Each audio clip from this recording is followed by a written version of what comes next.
Hi, it's Dennis Daly. Many years ago, when I was on the road for UPI Radio, I ran into a fellow named Chuck Williams. I met him at the flagship store of the Williams-Sonoma kitchenware chain in San Francisco. He was the man who started it all.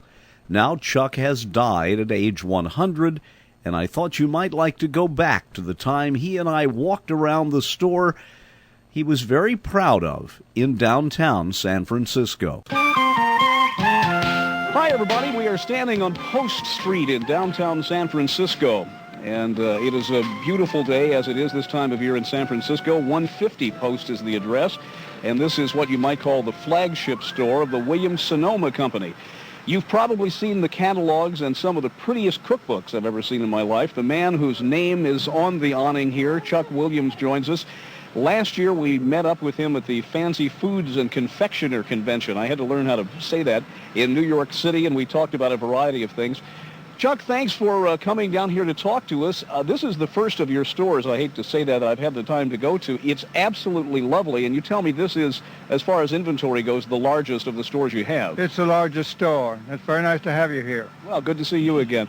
Let's go inside, and if you can, take us on a little bit of a walking tour and highlight, if you will, the kinds of I hate to call them pots and pans. They're too pretty to be called that. The kinds of things people are buying for their kitchen that you sometimes need to go to a big city or come to a specialty store to find. You certainly have one of everything here. Well, one thing that we have in this store and some of the smaller stores we don't have the largest assortment is the copper. And it's French copper that we've had for 35 years. It's the same copper. And it's this company that makes all the French copper for restaurants around the world. Is it safe to say that copper is the favorite because it just heats the best? Well, I wouldn't call it... It's pretty, I mean, but in some cases, you know, no one comes into your kitchen if it's a restaurant. Well, I can't say it's a favorite. I mean, years ago it was. 100 years ago, it was a thing that they cooked in because it conducts heat better than any other metal. But that's basically what copper does. It conducts heat very rapidly and throughout the pot, and it cooks very well. Now, you go into a lot of people's houses, and their copper pots are very tarnished. Is it because they don't know how to cook with them? They don't know how to clean with them? I mean, my copper pots would only look that pretty the first day, I think. Well, even just hanging up in the kitchen, they'll tarnish. I mean, they don't have to be used to tarnish. It's just the air tarnishes them. Any chemicals in the air will tarnish it. These are certainly beautiful. They have, cast iron handles? Cast iron handles, and they have to be polished to be in the store. I mean, they're constantly being polished. You must have a crew of people that do nothing but polish this and the silver.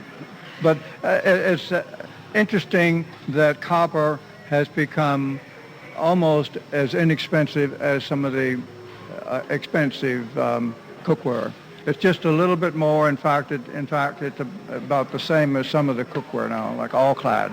Why is that? Just more in favor now, or? No, it's just that the price of copper hasn't gone up that much. And the production of it is still in rural France, and so it hasn't become a competitive market. Let's take two of the items, if we can, here, and compare, for example, now this is stainless steel. There's a whole section of that. The price difference, say, between a common item between stainless steel and copper, it's not a huge difference now, is it? Can you compare two items? A saucepan is $93 with a cover in All-Clad. Oh, that's pretty. This one's $135, but that's a more expensive one. So we're really getting, as you say, rather close on price. I would have thought $110. I would have thought the price would have been much. And that is very heavy. Yes, it's very heavy. Would have thought the price would have been more different than that. You know, one of the fact that it gets even, well, it's 2/4 $105, and with a brass handle. After you came to the West Coast, after being in Europe and in France, if I remember the story, that you really realized that there were just not a lot of places on this side of the Atlantic where if you wanted to get into fine cooking, you could really find the utensils for it. That's true. There wasn't much in this country, especially after the war. There were a number of manufacturers that manufactured cooking equipment or baking equipment in this country that went into war work during the war and then never returned. So even what was made here sort of disappeared. I think a lot of young people who are not old enough to remember either the Second World War or its history do not realize that every company in this nation stopped doing what it was doing and started making guns or bombs or trucks or something to support the war effort. That's true. I mean, America became very much behind the war effort, both in manufacturing and manpower. I took a trip to Europe in 1952. I was building houses for the 10 years previous, and I was fascinated with the bakeware and cookware in Paris. And when I came back, I bought an old building that had a hardware store in it and converted it into small shops, and I made one shop I started a little kitchenware shop, and it became a French kitchenware shop. And then, if I'm not mistaken, you started publishing what at the time was just a primitive basic newsletter. Yes, I did a newsletter, and occasionally we did a little catalog of our own. And 15 years later, we started the catalog as it is today, and commercial catalog. And since then, we've expanded. And how many stores now? There's about 125 of them now around the country. Now, I would think, though, in a way, the San Francisco Bay Area would have been an advantageous place to start for a couple of reasons. You have some very upscale people here. Marin County, pretty high income there. Not that it takes a lot of money, but the kinds of people I would think who have the fine dinners and maybe even have a French cook. You'd find more here than, say, in Topeka. Yes, because we're talking about the middle 50s. And I would say that most people, middle class and above, were apt to have someone working in the house. And they did have cooks. And some of the more affluent people had French cooks. And they knew French cooking, but the equipment wasn't available here for it. I think you told me also that a wonderful woman, still active, semi-retired, who suddenly appeared on public television, had a great bearing in popularizing French cooking. Of course, if we're talking about Julia Child. Yes, Julia Child came along in 1961, in fact, with the first book, The Art of French Cooking. And then she was on television for a number of years with the cooking classes, and that's what started French cooking in this country. French cooking wasn't really known in this country. Very few people knew anything about it.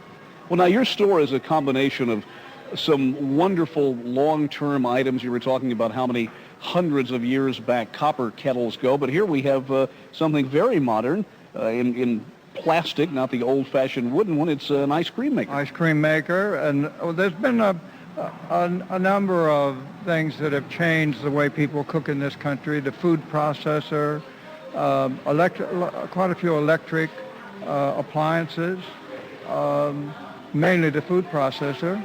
Hasn't you would credit what I guess one of the earliest ones, and they're still available here under the brand name Cuisinart, really opened up a whole new thing for chefs, particularly in the area of food. And I would take it, not to put words in your mouth, but to get something as finely ground or chopped as some of these food processors do now was not only nearly impossible, but would have taken much more time. Oh, it'd take much more time. I mean, they did a great deal to change the way people cook in this country. They may have not had one themselves right at the beginning, but in fact, there's a lot of people that really don't have one today, but they have changed the way people cook because new things have been developed from them. Part of an interview I conducted with the late Chuck Williams, a gentleman who started a giant of a chain, the Williams-Sonoma chain. Chuck has died at age 100. I'm Dennis Staley.